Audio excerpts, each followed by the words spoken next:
So, like in social media, hip hop, like the hip hop generation in social media, everybody's in the designer clothes and they're successful.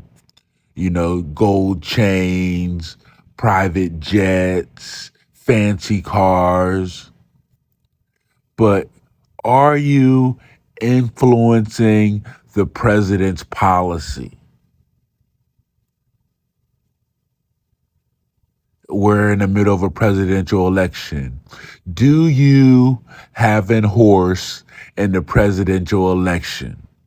I don't want to hear anybody coming out next summer, 2024, run out and register to vote, power to vote. No, the race is right now. Hip hop, all these influencers with the fancy clothes and the cars and the jewelry.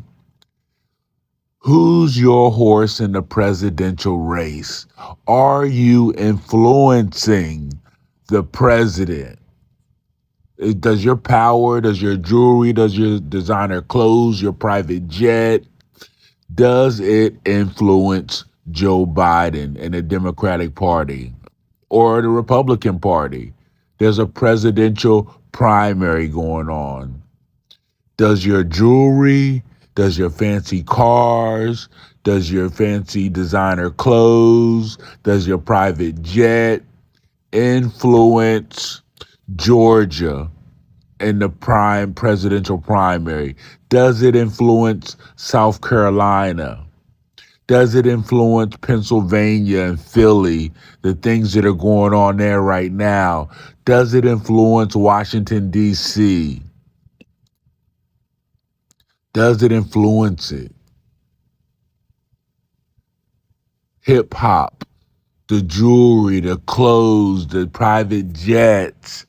Does it influence policy in Ukraine where hip hop, the hip hoppers in Ukraine are being bombed every day by Putin? Does your jewelry and fancy cars and private jets, does it fancy designer clothes, does it influence policy in Iran, where Iran is executing protesters? Does it influence Beijing policy, who are ready to attack Taiwan? Does it influence Afghanistan policy and the Taliban? That's what real hip hop does.